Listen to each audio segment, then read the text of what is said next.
Alrighty, everyone, welcome into another live edition of the Patriots Beat Podcast here on the CLNS Media Network. I am Mike Kadlick, joined as always by 98.5 The Sports Hub's Alex Barth. We are here to both look forward and look back as today, two Patriots, Devin McCourty was just held a press conference at Gillette Stadium. Me and Alex just got back from that. He has retired, and Donta Hightower also announces his retirement today. Before we get to, we're also going to reset free agency, and then we're going to do a Q&A at the end. Before we get to all that, I do want to shout out our new Patriots Beat sponsors at FanDuel. Sports betting is now legal in Massachusetts, and we have partnered with FanDuel as our new primary sponsor on the show. So you can do us a favor, as well as yourself, really, and go to FanDuel.com/Boston, where you can sign up for FanDuel. Deposit $5, deposit $10, bet $5, and you get $200 in bonus bets. So again, do that, help the show, FanDuel.com/Boston, and thanks to them for being our main sponsor. So having said that, Alex, we had quite the day. Like I said, we just got home, and Devin McCourty was honored by Bill Belichick and Robert Kraft as he now officially retires from the NFL. Same with Donta Hightower. Both guys, 3-time Super Bowl champions, two real cornerstone pieces of, dynasty number 2, if that's what you want to call it here. So, yep. We're looking forward, right? Patriots need to do all these new things, new coaches, new quarterback, new staff, whatever you call it. But today was a pretty cool day to also, look back and remind yourself what this team has really done over the last, 20 plus years in this region. Yeah, it's bittersweet because it's cool to have these moments like this, especially for people of our age, right? Where this is the teams we grew up on. And maybe for me, that's more so the first dynasty, but it's also, it's sweet, but it's bitter because how many more of these events are we going to have? I know. Right? Donta Hightower retiring today. It would be cool if he got to do something like this. I think he certainly deserves it if he wants to. I know he's a little bit more of a private guy, so maybe it's not up his alley. We'll have Matthew Slater eventually. That's going to be a wild one. But, yeah, well, how many of these things do we have left? But Devin, they rolled out the red carpet. I thought they did an excellent job putting it together.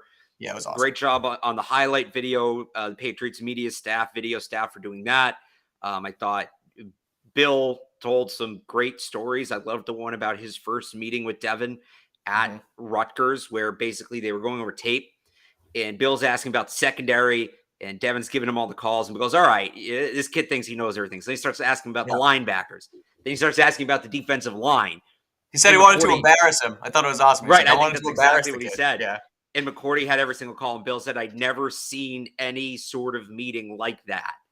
Never had any sort of meeting like that. So that, I love hearing the stories like that.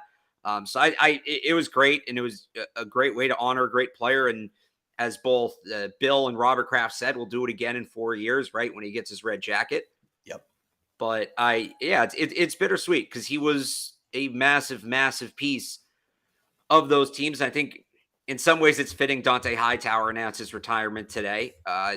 There's that overlap, but it's also, again, you watch that video and it's these guys, the video of the teammate tributes, and that's up on the Patriots Twitter account, and it's Stephon Gilmore, Kyle Van Noy, but then they go further back, right? Vince Wilfork, obviously Brady's in it, but you look at that group, it's like I remember when guys from the first dynasty started retiring, we got those videos and it was mostly players still on the team. Yeah, right. Now it's like all these guys are gone. And by the way, Julian Edelman had the best tribute video for Devin McCourty because he literally started.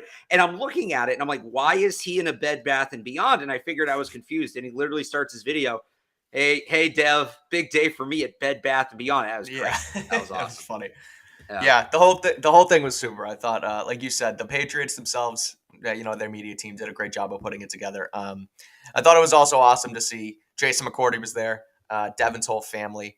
Robert Kraft gave Devin's wife, a bouquet of flowers and brought the kids on stage, and they were super excited to, kind of be there and see their dad get honored. Which, I thought that was, like you said, it was cool. It was nostalgic, but the other interesting part for me was just McCourty talking about how they kind of let him be a leader. And the leadership and the off-field stuff and the smarts are really what they're going to miss more than the on-field play. And, Belichick talked about it with his meeting with Greg Schiano, who was the former Rutgers coach, or He's Former actually the and Rutgers current. coach now. Yeah, Yeah, he he's was the back. Rutgers coach there. He's back, and so just how it was interesting that talking about the smarts, but then he says, and Shiano tells him, he can play corner, but he can also play safety. Like we needed him at Right. safety this year because we didn't have. We needed him at corner this year because we didn't really have any corners, but he can play safety as well. And Belichick basically said, "Well, we're going to need him at corner now too, so we're going to draft him as a corner and then see what happens there."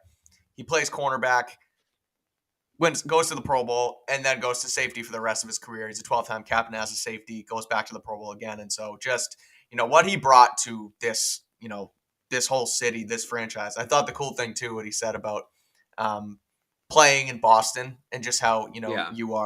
you're here forever and you become sort of one of them and you're held on that pedestal. And he said that he always has kids come up to him and, tell him how many days of school they got to skip.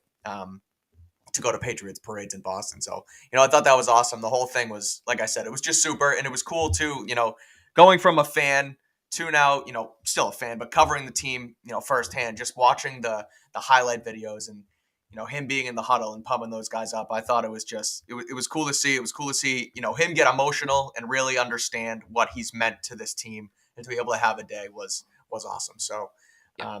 you can check out the recaps on that. Everything's on Patriots.com to Patriots YouTube. There was live stream. So go check that out. I encourage you to. The other guy I want to talk about is Dante Hightower quick, because he was also a 3-time Super Bowl champ. And, you talk about big plays in several Super Bowls. You look at the Seattle game and you think Malcolm Butler. And then you go to the Atlanta game and I guess you sort of think Hightower there, but you still think about Brady going drive after I mean, drive it's the after whole drive. thing. It's like so Right. much bigger than one player. Exactly. But he had 2 monster plays in 2 monster spots in 2 Super Bowls that if he's not there, right place, right time, making dynamic plays, they might not have 2 less Super Bowls. So just wanted to get, you on Hightower as well, because I know that you're a football, historian. Let's hear it. Yeah, well, no, like just on a personal note, one of my favorite Patriots, one of my favorite NFL players of all time for a number of reasons. When I first got into the draft, that was my senior year of high school. I was the sports editor for our school paper. And I did a mock draft and I had the Patriots taking Dante Hightower. So that was the first time There you a go. player Yeah. and this was so many of the rules I follow now didn't apply back then. I liked Alabama, and that's the only reason I did that. But it was the first time ever a player I wanted them to take, they took. So that was cool. Also just love the way he played the game. In my mind, that's what a linebacker is: big guy, physical, tone setter, leader. Right. The fact he wore 54 after Brewski, I thought was so cool. Yeah. And just the way he approached everything, the way he embraced it, that's the mentality you want in a professional athlete, or really just anybody professionally, right? Just showed up, did his job, didn't really complain. They moved him all around. They changed his role. They increased his playing time. They decreased his playing time. And, he's hurt. None of that ever mattered. You knew that when 54 needed to make a play, whether it was the first snap of the game, whether it was the last snap of the game, whether he'd been in for 10 plays, whether he'd been in for 40 plays, whether he was at Mike, whether he was off the ball, whether he was on the edge. If you needed 54 to make a play, 54 was going to figure out a way to make a play. And the definition of a big game player, right? Only became better at that when the lights were bright. Played 17 playoff games in his career. They were 12-5, 3 rings, one of very few players to win multiple titles, both at the college and the pro level. That was a fun trivia question for me for a while, was who are the only 2 players on the Patriots roster to have both a college national championship and win a Super Bowl. And it was Tom Brady, because he sort of won one at Michigan, and Dante Hightower, who obviously won at Alabama. So, just personal favorite of mine. Great player. To me, he's not going to get Hall of Fame recognition like Pro Football Hall of Fame, and I get he only played 9 years. I'd vote for him. And the 9-year thing is crazy to think about, because I was thinking about it this morning. He feels like a guy that played 12, 13, 14 years. Yeah, really. He does. Because of how much of an impact he had. And maybe that's because he played an extra season's worth of playoff games, but he packed so much into a career that was less than a decade. And just a guy that I will always be a fan of. Again, like that. I know people talk about the modern linebacker and all that, and these guys that are like 220 and fly around the field.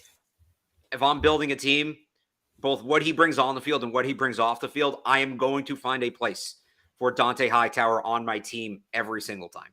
6'3", 260 is what he's listed at. So, like you said, monster on the inside. Too, like you say, not only was he consistent in the regular season, but guys who can step up in big moments is something that is just a legendary trait you can have, not only as a football player, but as a sports player in general. You think of guys like Kobe Bryant who just, get to that next level when it's needed most. And Hightower was the definition of that. 2-time BCS national champ, 3-time Super Bowl champion. He was also a second-team All-Pro in 2016, so a little bit of national recognition there. Like you said, probably not a Pro Football Hall of Famer, but a guy who, as far as having a shorter career but packing the most into it, I think of Gerard Mayo as well in that. Right? He didn't have a very long career, but he brought that impact for the 8 or 9 years that he played, and now obviously bringing it to the table now as a coach. But so Hightower, another legend, a guy who 4 years from now will probably also be inducted to the Patriots Hall of Fame, whether it's alongside Devin McCourty or in the same class or however they want to do it. But so they might have to fudge that. I wonder if they'll count. Like they should count him as already a year in. Don't make us vote for McCourty or Hightower. It's going to be tough. Yeah, just count. True. Count. He's 1 year. The clock has already begun. That's how I would do it. Yeah, that's true. He hasn't played what was the last 2 years or last year? No, he played. He played in 2021. He hasn't played 2 of the last 3 because he sat out. Oh, that's right. He opted out of the pandemic year. Came back in 2021, and then they didn't re-sign him last year. So. Right. He was never coming back. I had seen a couple of people be like, hey, they didn't sign him last year, but they need a linebacker. This was before free agency, and I think he was done. I think he was done at the end of the 2021 season. I don't think he officially announced it because, if there had been something at the end of the year where they needed a body. Remember, we were talking about how they left his locker open in the locker room throughout the season, but I think it's pretty clear now that this is it for him. Yeah, I would agree. But a legendary career for both guys who will live in New England lore forever. So fun to get nostalgic, Alex. It brings whether it's fake or potentially real tear to my eye. But great guys. If it were up to me, this would be the whole show. Yeah, Patriots have had I think a couple thousand players. We could get through years just doing a former Patriot every other day. Maybe someday, or maybe later on in this offseason, we'll get to some more nostalgia. But for now, let's talk free agency because not only are we looking back, but we have to look forward. And the Patriots, while they have filled some roster holes, there are still some needs. The big, first wave of free agency is gone. But here's where we're at with the Patriots, right? So they lose Jacoby Myers to the Raiders. They lose Jake Bailey to the Dolphins. They lose Damian Harris now to the Bills. But they bring in Juju Smith-Schuster, Calvin Anderson, Chris Board, Riley Reif, Mike Gesicki, James Robinson, and also re-sign John Jones, Jabril Peppers, Joe Cardona, Mac Wilson, Raekwon McMillan. So they have been busy, as well as Daniel Okale. So they have been busy, but they still need more, I think. And so there's two sort of I kind of want to get right into this, reset. We'll talk about where things are at across the league before we get into our Q&A. So have those questions ready, but don't ask them yet. According to Ian Rappaport, we'll get into wide receiver talk right away. Arizona Cardinals star wide receiver DeAndre Hopkins. That trade market is looking to come into focus as talks are starting to ramp up. Similarly to Brandon Cook's trade, like he says, it will mean an altered contract. Same on the wide receiver front. Ben Albright from Denver says that the Browns continue to pursue possible trade talks for wide receiver Jerry Jeudy. He also mentions that New England has looked into Jeudy, but has not been willing to pay the requested price tag for the wide receiver. So just overall thoughts on the class, where they're at, Harris gone, Juju in, and then thoughts on the wide receivers as well as we get into this second week of the new league year. Yeah, overall, like I've said, I think they made a bunch of really good complementary moves, but what is the big one? Right. I think we're all still waiting for the move that ties it all together. And that could be Jeudy. That could be Hopkins, certainly. Some thoughts on the moves around the league. So I guess first on Harris, that's a really good signing for Buffalo. They need a downhill back. They need a rushing option that's not Josh Allen. He's a really good fit there. That one actually kind of bummed me out because I'm a fan of his as well. But yeah, I don't think we have the full breakdown on the contract on that one yet, but I'll be interested to see because if it's similar to James Robinson money, I'm going to second guess that one.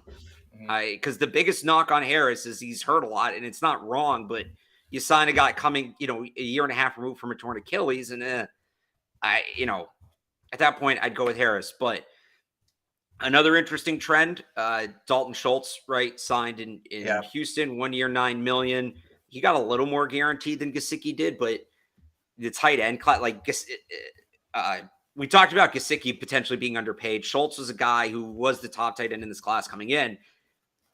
It's funny. Sounded like he turned down a long-term deal as well before and tried to bet on himself even further. I thought I saw that. He got my guess is that, and by the way, so what I think this is all indicative of, the Gesicki contract, the Dalton Schultz contract, tight ends just not signing.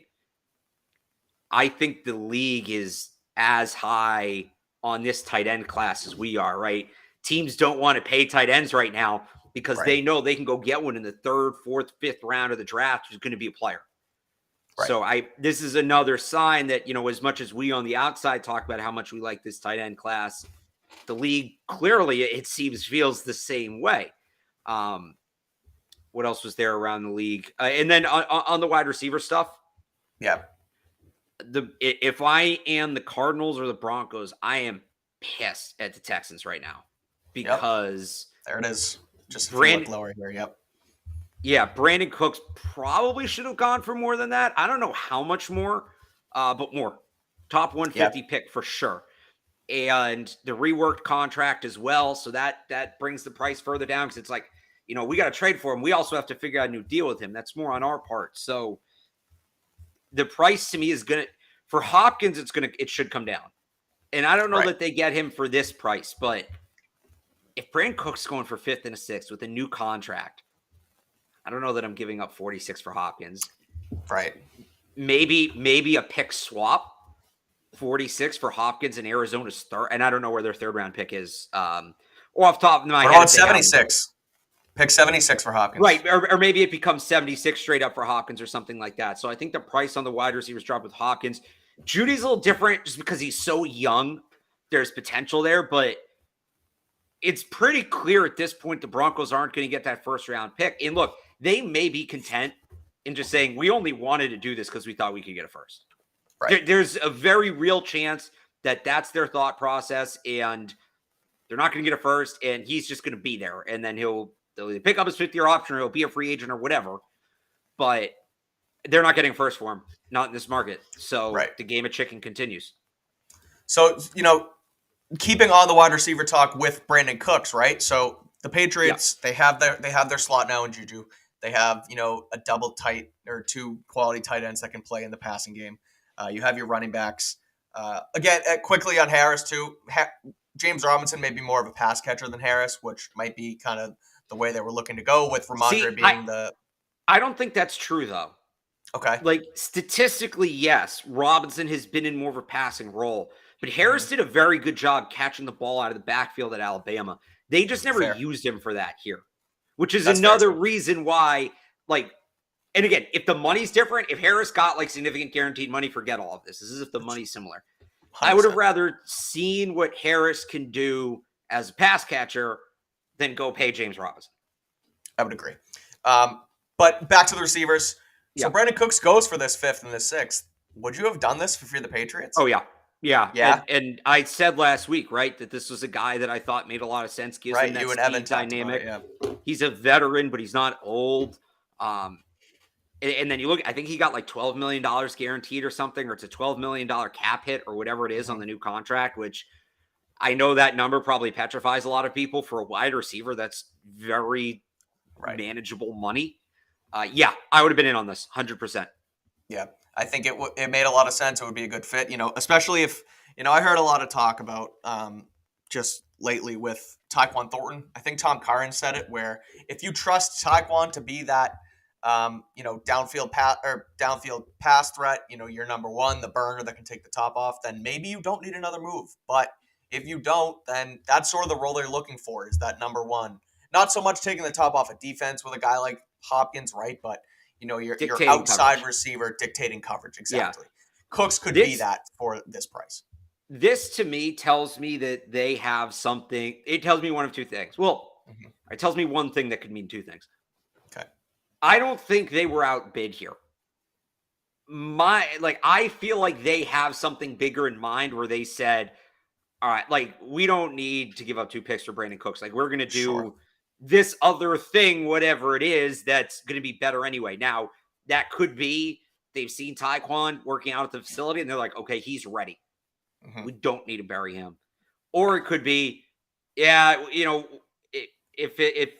Dallas is asking for a 5th for Cooks, well, we'd rather give up a 4th for Hopkins at that point. So whatever, right? It could be something like that.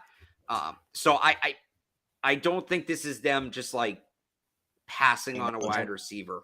I think this was just not now. Whether that's right or wrong, we'll see. They have to now make that other move, right? And to the Tom Curran point too. There's guys like Devontae Parker and Kendrick Bourne that we don't know how big their role is going to be. Right. And right now it looks like they're going to have a big role, but it looked like Kendrick Bourne was going to have a big role last year, and then he very much didn't. So even if they added a guy like Cooks, to me, I don't know that that's burying Tyquan as much as it's making Parker or Bourne, as much as I don't want Bourne to be expendable. Everybody knows how I feel about him. But to me, that's, now Parker, Bourne's a potential camp trade or camp cut, open up some money. Right. Yeah, so we'll see how that goes. Like you said, I would agree that it kind of looks as if, or you would hope, right, that they're not being negligent on the wide receiver front and that that's not their only move, but that they still think there's something more, not only more, but something bigger out there. And so it's funny, as Bill Belichick walks off the stage today, he goes, Dev, can I get out of here? And it kind of, it makes you think, right? Is he going to, call somebody up and make another move right now? So I don't know if it's going to happen as soon as today, as soon as during the show, but it seems like there is potentially another move in their back pocket. Anything else? I guess we have to bring it up, Alex, and it's Lamar Jackson. And I know you probably don't want to talk about it, but it was brought up by ESPN this week. Jeremy Fowler said that the Patriots are a potential wild card for Jackson. And I've thought this over, and I've tweeted about it before, just originally when the Lamar saga came to the forefront. The Patriots were the betting favorite to go get him. Then that obviously came down. They've made these moves around, or seems like to be around, Mac Jones. You bring in a Bill O'Brien who runs a system that fits his skill set well. You bring in guys in Juju Smith-Schuster, et cetera, that can work around Mac. But look, there's still no offer sheet out there for Lamar Jackson. And maybe this is me overthinking it, or maybe it's me not thinking about it enough. But why not maybe throw your hat in the ring for this guy when he seems to be available and there's no real traction on that front just yet? So I'll tell you why not. And I don't necessarily. Mark Bertrand made a great point about this earlier today. And I'm not necessarily saying I agree with this or not, but here's why not. Because you offer to pay Lamar both ton of money, and then the Ravens match. Yeah. What happens with Mac Jones? Right. Yeah. And I think, and now, would I risk the relationship with Mac Jones to get Lamar? Personally, I think that relationship might already kind of be a sinking ship based on everything that happened last year. Might be worth the risk. That's probably part of the reason why. I think the other reason why is, honestly, if they're going to do it, and by the way, I think this applies to most NFL teams. This is not a Patriots specific take. If Lamar doesn't re-sign in Baltimore, if he does end up elsewhere, I don't think it's a team signing him to an offer sheet and the Ravens not matching. I think it's him finding a deal with another team, signing his offer sheet, then getting traded, and then getting an extension. Okay. So, and there's a million reasons that cap logistics and stuff that just it makes more sense for both sides in the majority of cases if that's the way this gets done. right? Like we talked about this when he first became available. Miami seems like a fit. Well, they don't have a Right. first round pick, so they technically can't sign him to an offer sheet. No, but they could go talk to him and say, hey, if you sign your offer sheet in Baltimore, we'll work out a trade with them, and then we'll give you this contract. Right.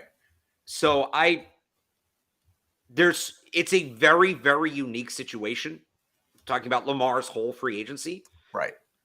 I think that I think at times the NFL is a little bit, there is a rhythm where, we've seen this situation, and this is all teams, we've seen this situation before, we know how to handle it. I think teams are really doing a lot of research and self-study on this Lamar thing, because there really is there's no playbook to go off of. Right. Former MVP quarterback, under the age of 30 years old, hits free agency. He doesn't have an agent. Representing himself. Yeah, that was... Right. There's so much to sort of just figure out, like, if you're sitting there, right, in a front office, how do you even approach that? How do you even start to approach that? Right. And so I think that's part of the delay with this too. Is there some lack of interest? Not lack of interest. Do teams, is there maybe a wink, wink, nod, nod across the league that he's not getting a fully guaranteed contract? Yeah, there might be something like that. Mm-hmm. But I also think it's just such a unique situation that teams kind of have to figure out, even if they want to approach him. Yeah. Well, how They're do treading we lightly. do that? Yeah, Right. exactly. So it's in it because, and by the way, what I just said about Mac about, well, if you sign him to the offer sheet and then the Ravens match, could be said about a lot of teams. I use Miami as an example, right? It could be said about Tua. Right. So you have to be really, I think, you have to be really creative if you're an NFL team in figuring out how you're going to approach this. Right. It's not like you can, like you outbid. You can't really get into a bidding war with Baltimore. Like you kind of can, but it's not the player's decision in a free agency situation. Right. No, but there wouldn't be a bidding war. Because Baltimore at this point isn't going to offer him a contract. They've offered him what they're going to offer him. But I'm saying, like, as far as not a bidding war, right? But Baltimore will always have the ability to match it. You can't. I mean, I guess in theory you could pay out the rear for Lamar, but they're not going to do that either. So you're right. It's interesting. Well, and I mean, my theory on this whole thing is the Ravens tried for months to work out a contract with him, couldn't do it, and like I think they're essentially just outsourcing it. Yeah. One of you 31 teams figure out what the contract is, and then they're just going to match it. They're just right. Lamar, you go figure out what you're worth, and we'll match it. It's a like the Patriots do that thing, right? Where it's like, all right, well, you go out, see what you're worth, come back to us with your best offer. If we can match it, we'll do it. But they formalized it by putting that tag on him and saying, well, no matter what the best offer it is, we're going to have a chance to match it. So, and if they really don't like it, they can get 2 first-round picks in return. Right. Yeah, exactly. But I think at the end of the day, he goes back to Baltimore after another team figures out the contract, which again goes back to my theory. The Steelers should offer him a bag and just see what happens. Yeah, that would be fascinating. That's another one where you might alienate Kenny Pickett too. But at that point, who cares? Make it fun. Right. So that's our little free agency reset. Let's now answer all of your questions. So please fill up the chat. As many questions as possible. Anything you got. We got about a half hour here. We'll try to get to as many as possible. It's Patriots, free agency, anything you want. While you guys ask your questions, I want to talk about our friends at FanDuel once again, because Massachusetts, you need to listen up. The wait is finally over. FanDuel, America's #1 sportsbook, is now live in Massachusetts. New customers in Mass can get in on the action with $200 in bonus bets guaranteed when you place your first $5 bet. Just join at FanDuel.com/Boston. You can now bet on your favorite sports, from the money line to point spreads, player props, and more. It's the best app on the market. It's super bright. It's super easy. They make it so simple to find your bets, place your bets, use your bonus money. You rarely have to ask any questions because it's basically all answered for you on the app. So go and use it. It's super safe and super secure, super easy to use. And don't miss that chance, like I said, to go get $200 in bonus bets, win or lose. Visit FanDuel.com/Boston and make every moment more on America's #1 sportsbook. 21 plus and present in Mass. First online real money wager only. $10 first deposit required. Bonus issued as non-withdrawable bonus bets that expire in 14 days. Restrictions apply. See terms at sportsbook.fanduel.com. Gambling problem? Hope is here. Gambling helpline ma.org or call 800-327-5050 for 24/7 support. Again, that's FanDuel.com/Boston. America's #1 sportsbook is here now, live in Mass. So go deposit on there and grab your $200 in bonus bets. All right, Alex, let's get to it. I got one I want to start with, actually. Or do you Perfect. No, go for it. Okay. This was good today. Who was it? It was Jeremiah, right? Daniel Jeremiah. For those just listening, for those only listening, the question is Bijan Robinson at 4. What are 14? What are our thoughts? Yeah. Daniel Jeremiah from NFL.com, from NFL Network, put out his mock draft day. His Patriots taking Bijan Robinson at 14. Yep. And people are livid. Livid. Why would the Patriots take a running back at 14? They can't do that. They shouldn't do it. They wouldn't do it. Blah, blah, blah. Nobody's bringing up the fact that if they take a running back at 14, it's not going to be Bijan Robinson. It's going to be Jahmyr Gibbs. Yep. I didn't see one person say that today. Why? And I personally think Gibbs is a better back, but he's more well-rounded back.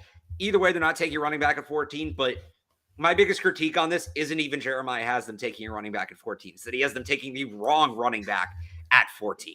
Well, you bring that up, right? And during the draft, or during the combine out in Indy, I was listening and watching. Yeah. And I thought they were talking about Jahmyr Gibbs on the broadcast, and I tweeted a quote from Daniel Jeremiah. Oh, that's right. That said he wouldn't be surprised if the Patriots would draft who I thought he said Jahmyr Gibbs at 14.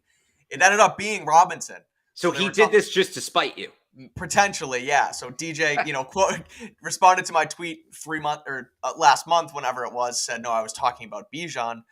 I corrected it, this, and that. And then he ends up putting Bijan in his mock draft today. And so he actually tweeted at me and someone else again today because someone said how stupid it was, that, it shouldn't be a thing. And basically DJ said that James Robinson does not rule out them Wait, he tweeted that at you? Bijan. It was at the response to my tweet today. Oh, okay.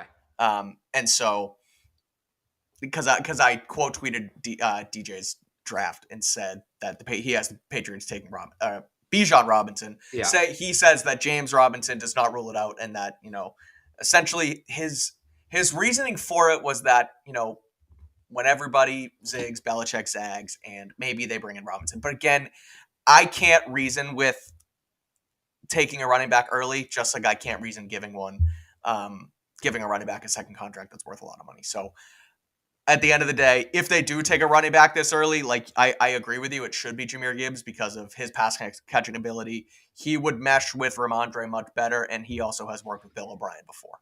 Yeah. Having said that, I don't think they're going to do it. As much as I hate it, the Zig versus Zag pick to me is Michael Mayer.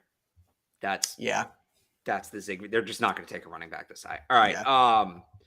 More draft questions here. Not what we think will happen at 14. What position do we, or not what we want to happen at 14? What do you think the Patriots will end up doing at 14? Okay. And I mean, and we'll do another mock draft on Thursday. This is generally how we approach it, right? Nobody cares what we're going to do. We're not the ones making decisions. We're trying to project what they're going to do. That being said, and I think I talked about this on Friday. I might not have. Okay. I talked about it on the Sports Hub Patriots podcast yesterday. You can check that out on 985sportshub.com. Mike, is 2 years enough of a time for something to be considered a trend or a pattern? Yeah, I'd say so. I think in the NFL it is, because 2 years is a long time. So if you look at the years that Matt Groh has been, say, running, I mean, obviously Bill plays a big role in this, but running the draft board. In 2021, he was the director of college scouting. Dave Ziegler, who is the director of player personnel, was a pro personnel background. Like that was Matt Groh was the draft guy that year. And now Groh is the director of player personnel, and he was last year. So what do those two drafts have in common, specifically in the first round? You did mention this on the show. Yeah, okay. So I don't need to do the whole spiel then, but in 2021, the biggest hole on the depth chart was quarterback, and they took the best quarterback available. Some would argue they overdrafted him, but they took the best quarterback available. Last year. With their first pick. Correct. Yeah. Last year, what was the biggest hole on the depth chart? It was guard. And you might say, well, corner was a bigger need, or receiver was a bigger need, or tackle, or linebacker, fine. Throw out positional value. If you were just trying to write out the depth chart, heading into the draft last year, their starting guard was Canadian Football League All-Star Drew Desjardins. They need a left guard. They took the best left guard on the board. That was Cole Strange. You could argue they overdrafted him, but that's what they did. If that's Matt Groh's strategy, I think and this, by the way, changed. Heading into free agency, tackle. I kept saying it's their biggest need. They're going to take a tackle. They give Riley Reef $4.5 million guaranteed. They signed Calvin Anderson. They cut Jalen Mills. I think the biggest need is now corner, specifically like a big boundary corner. And whether it's Christian Gonzalez, who it won't be because he'll be off the board, or Devin Witherspoon or Joey Porter, who I think they should have a shot at getting one of, I think they're going with the corner in the first round as things stand right now. Yeah. I think I used that reasoning actually in my latest mock draft on CLNSmedia.com. You can go check that out. I took a corner in the first round for the team in Joey Porter Jr. You can go read the whole thing on the site. But I guess what I think / want to happen are kind of the same here now, because I think that reasoning makes a lot of sense where the biggest hole is corner. And so they go take that corner. I also think I want that to happen because they've filled wide receiver a little bit more here with Juju. Looks like there might still be another move in the holster. I know it's not there yet, but we'll see. And then tackle, right? They haven't made a huge splash, but they've made moves and they've added depth. Yeah. So it feels like they can kind of piece it together and go from there. So I think, like you said, the biggest hole is corner. That's been the trend. As a betting man, I tend to stick to trends and follow trends, and that's how you can win money. And that's how the Patriots can win games, is by sticking to their trends. And I think, like you said, the biggest hole is corner. The more I think about it, the more I think they're going to go cornerback here. So, we'll see where it goes, but I think that would make the most sense for the team. I have another one here that now I can't find it, which is too bad because it was a good one. And sorry, give it a sec. Here, how about this one? In the meantime, would you rather give up draft picks for Hopkins or sign Odell Beckham and keep the picks? I don't have access to the medical information, right, about Odell Beckham, but if his knee checks out, rather have Odell Beckham. He's actually a year younger. Yeah. He's more that explosive, game-breaking kind of player. I'd rather have Beckham. Now, if there's still red flags on his knee, which honestly I think there might be, considering he hasn't signed yet, give me Hopkins. 2 ACL tears in a year and a half on a 30-year-old receiver is not necessarily a gamble you want to take with big money. But if Beckham's knee checks out, give me Beckham. Yeah, I think I agree, but the health is what scares me. And so, coming off a second ACL tear, even if it checks out, you could be susceptible for more, where D-Hop has never really had a true, grueling injury, right? He's coming off a PED suspension, so there is some risk there. That's fair too. But even when he came back last year, he played 7 games and was dominant for them. So I guess I agree. Taking it value for value. With the picks included, you might be better off going OBJ. But he almost may. It sounds like he might want to command more money as well. So it's an interesting back and forth. But I think Hopkins. I'll go Hopkins. I'll go the other side. I'll go Hopkins. Yeah. So here's the question I had that I was thinking of. If the Patriots get D-Hop, do you think Juju turns into his 2018 self? Because, that's sort of what we're looking for here, right? Juju as a number one hasn't been. That was the year he had the 1,000-yard season, right? It was his first. It was his only 1,000-yard plus season. He had 1,400. He had 111 catches, and he was number 2 to Antonio Brown. The other years after that, he's always kind of been a number one. He wasn't a number one in Kansas City this year. Obviously, he was behind Kelsey, but it was his second highest receiving year this year was 933 yards. And so you would think that he can get back to that if he's not the one dictating coverage, instead the one opening up with somebody else dictating the coverage like a D-Hop, then Juju can return to that self. Is he going to go for 1,400 yards in this offense? I wouldn't say that much, but I think he can be as productive, I guess, on a per-game basis as he was in 2018. Yeah, I don't know that he's an 1,100-yard guy, but he will be in the 700, 800, 900-yard range, which is probably about where they need him if they get a guy like Hopkins. If they don't get a guy like Hopkins, they need him to be a 1,000-yard receiver. Yeah. But adding Hopkins only makes him better. That's a fact. I'll pull this one up real quick here. When's the next Patriots Press Pass mock draft? Thursday. Yep. So, and it's going to be every Thursday from here until the draft will be the plan. So we are in mark those calendars. Right. Full mock draft season at this point. Yep. Let's see. Trent Brown. Sounds like they can save some cap with trading Trent Brown. I believe they can save cap by cutting him as well. And so,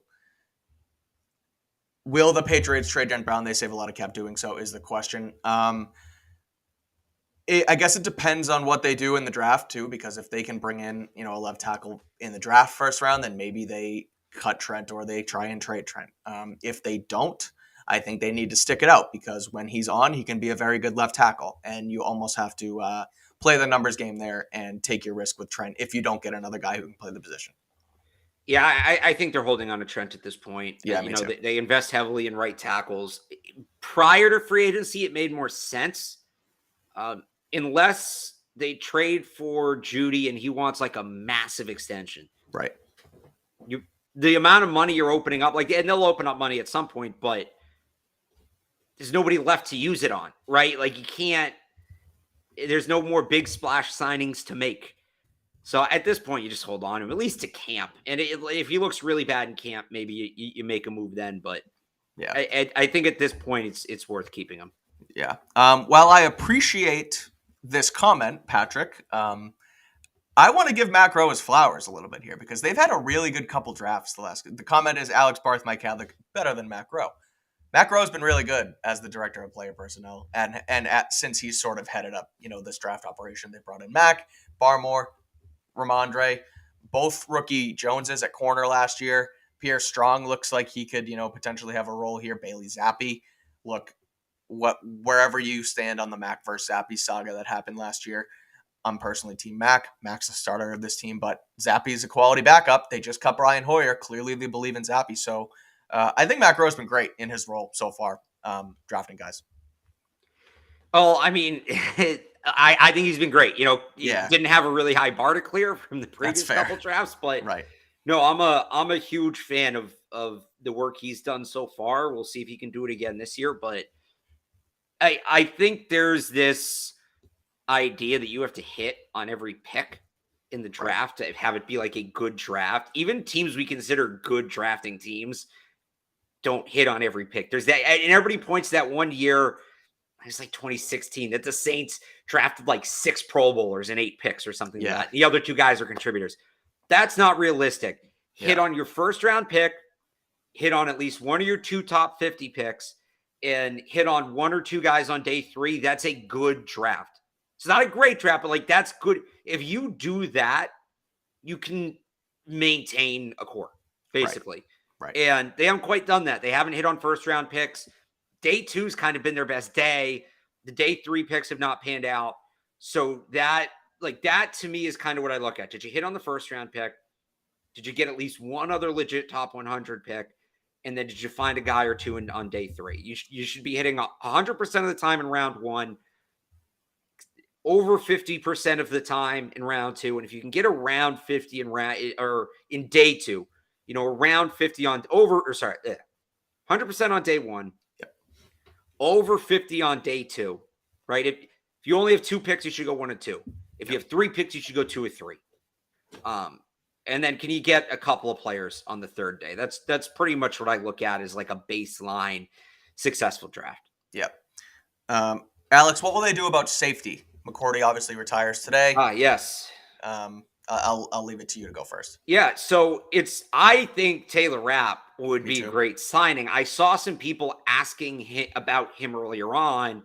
The fact that he came here for a meeting and he then went elsewhere for a meeting and he still hasn't signed, I feel like the longer he goes unsigned, the less likely it is he comes here, right? So I would love to see him here, but I feel like if they were going to sign him, they would have signed him by now. So we'll see what happens there. I don't think they're opposed to handling it in-house, maybe adding a draft pick, but I'd like to see them sign a guy like Taylor Rapp. I think so too. I think prior to Jalen Mills being cut, that it made sense to go in-house. You can move Jonathan Jones back there rather easily and keep Mills at corner. But now that Mills is gone, I feel like Jones is going to have to play cornerback. So they're really missing that, true free safety role. That Nick Scott, who was the other Rams safety, ended up signing with Cincy. Yes. And that's where Rapp visited as well. So it sounds like maybe no, I don't want to say New England's the only suitor for Rapp because guys, go elsewhere if without a visit, right? But Right. according to Mike Reese, it sounds like there is an offer on the table for Rapp from the Patriots, so maybe he's just waiting it out. But I think Rapp would be the best way that they can fill it right now. Maybe they do it through the draft. Maybe they go Brian Branch, but I think Rapp's the best way to do it, and I think that's a way they can go. All right, I'll let's go with this one here. Which tight end would we draft with the first 2 picks? To me, there's only one tight end that makes sense for them in the top 100, and that's Darnell Washington. Yeah, it is. whether it's Michael Mayer, whether it's Dalton Kincaid, whether it's Luke Musgrave, whether it's Tucker Kraft, they have these like hybrid tight end slot receiver kind of guys.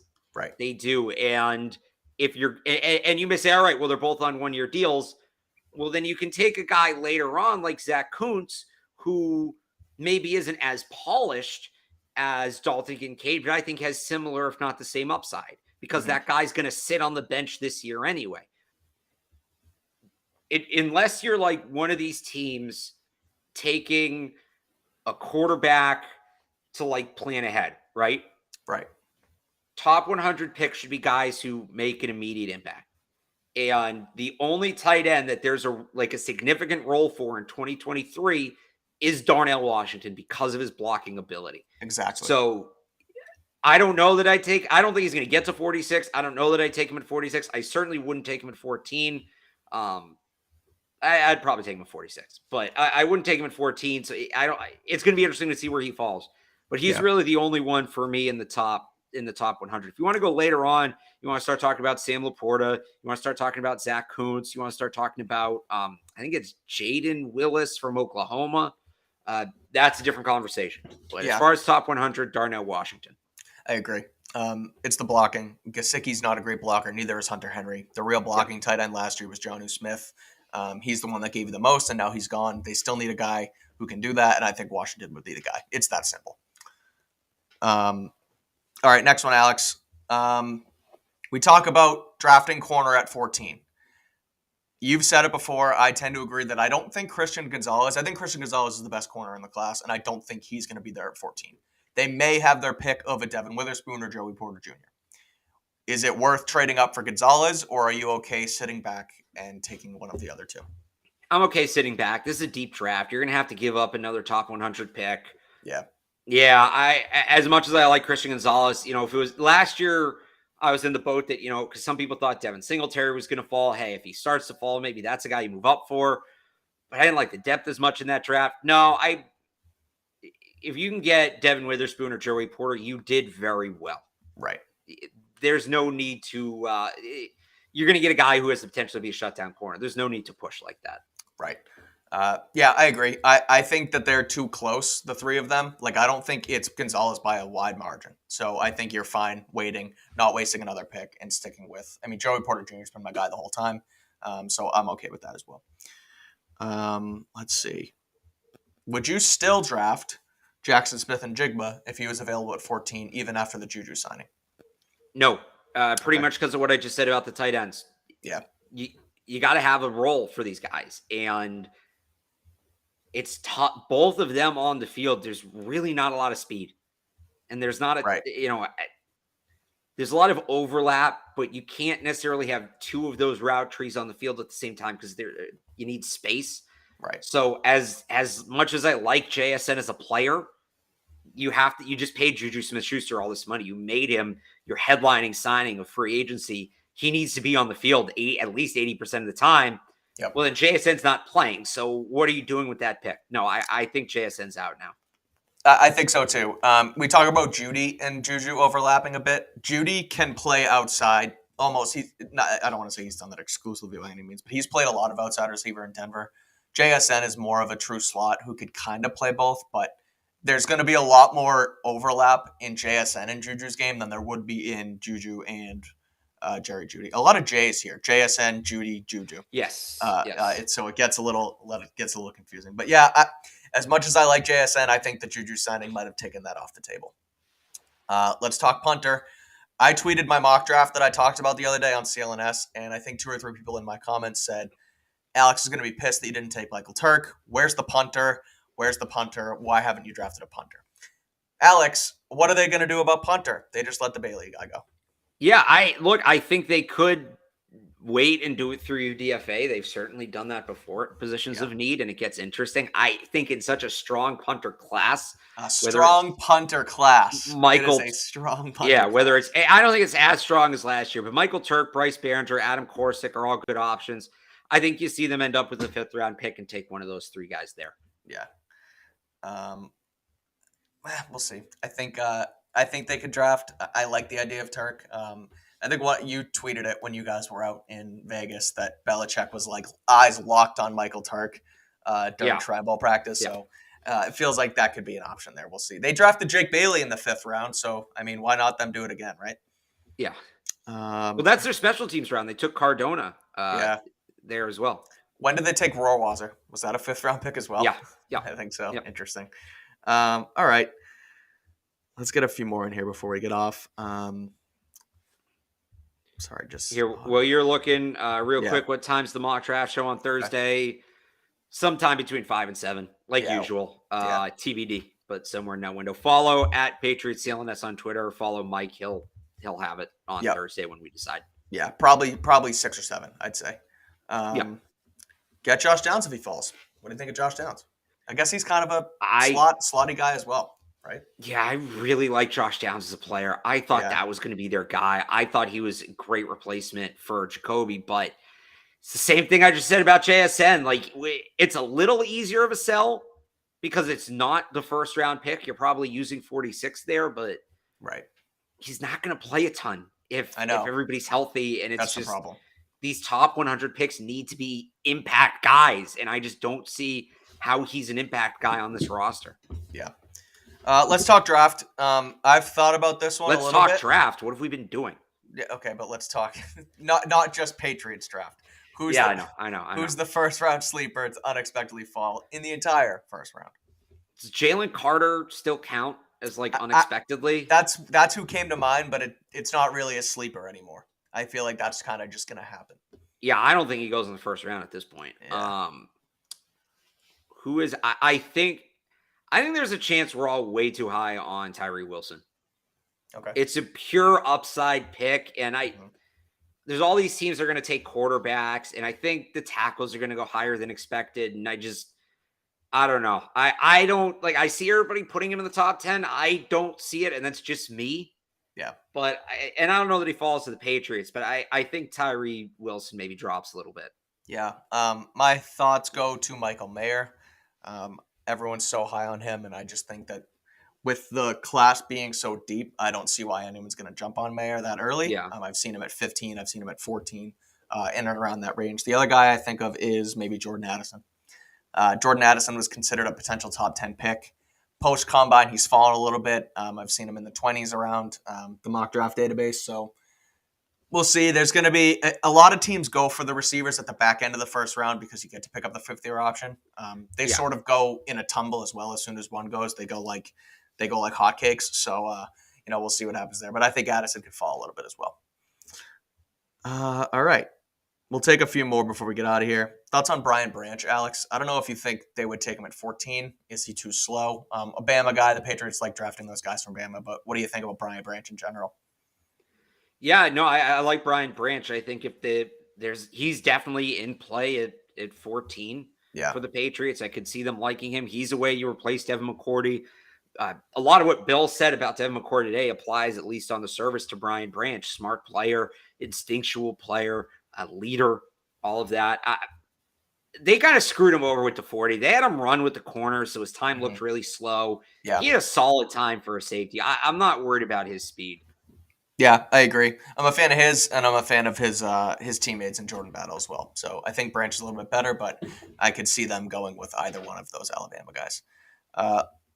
We'll talk tight end one more time. Luke Schoonmaker, potential 4th round pick for this team. He worked with the Patriots at the Shrine Bowl in Vegas. I wonder if that would be their pick, right, at tight end, because they worked with them in the past. They're not going to jump on one. They just signed Gesicki, so there's potential there for Schoonmaker. I don't want to say, and I talked about this on Twitter, that maybe it was a little far-fetched, but tight end kind of feels like a luxury position now because they have 2 solid ones. But They do need a blocking tight end, and they're also both on one-year deals. So maybe they do need one more than I originally thought, which is why I like the idea of Darnell Washington if he gets the 14. But what do you think of them taking Shoemaker? Yeah, again, it's that project day 3 tight end, Schoonmaker, Yeah. Cameron Latu, that whole, he fits that description as well, sure. Yeah. Blake Freeland, talk about him. I like him. I don't know what you think, but I think it would be a decent pick depending on where they can get him. Yeah, if they can get him in the 3rd round, sure. How old is he? He's like older, right? Now, it's a good question. that doesn't mean they won't take him. Sorry, I don't have access to my keyboard the way my thing's set up there. He's only 22. Oh, wow, okay. Out of B, because the BYU guys are usually older. Right. Yeah, I mean, if they can 22. get him on day 3, I like his upside. You're probably looking at Riley Reif being your starting right tackle for the year at that point. I don't know that he's a guy that's going to be ready as a rookie. But yeah, that kind of pick I think is in play. I'd rather see them go with a guy like Darnell Wright in the 2nd or trading back up late in the 1st, getting DeJuan Jones, but I wouldn't be the worst pickup. I like Freeland. People he's in that group with like Matthew Bergeron. I like him better than Bergeron. Yeah. But I'd like seeing get a little more aggressive a tackle than that. Yeah, fair. I like this question. Do you think there will be a surprise wide receiver traded like Hill last offseason? And if so, who do you think it might be? It was supposed to be Jerry Jeudy, and then and everybody else started talking about it. Yeah. Brandon Ayuk, maybe? No, they're not going to trade him. Because they have a championship window, and that's fair.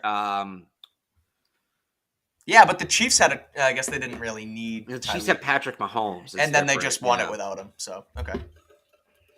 I don't know. Maybe Devonta Smith, but I think they run that thing back. I think the guys we think are available at this point are pretty much the guys who are going to be available. Yeah, I think so too. Deonte Banks, cornerback, believe ran the fastest 40. I think he's going to be a 1st-round pick. I don't think he's going to fall to the 2nd after his combine performance. But I think he's on the shorter side as well. I might be wrong on that. I don't know his height off the top of my head, but nice 6'2". Is he that tall? Yeah, this is the Maryland kid. Yeah, he's 6'2". I want to get his exact combine. Oh no, sorry, 6 foot. 6 foot, ran a 4.35. Now he's gonna be a 1st-round pick. I think so too. He's not gonna fall. The other Maryland kid might 6'2". fall, but yeah, he's gonna be a 1st-round pick. Yeah. All right, we'll do one last question, and then we'll get out of here and prep for Thursday's mock draft.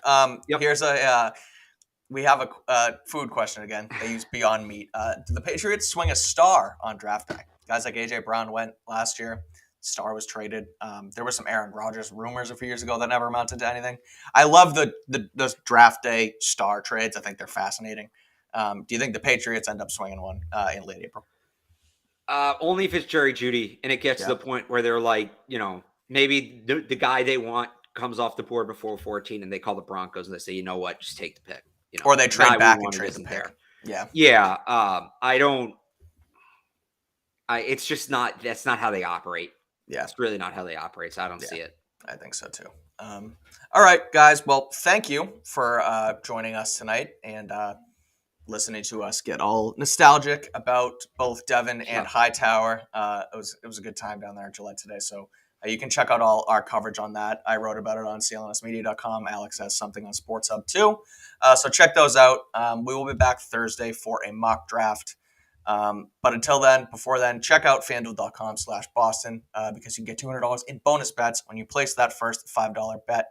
So please check it out. Helps us out.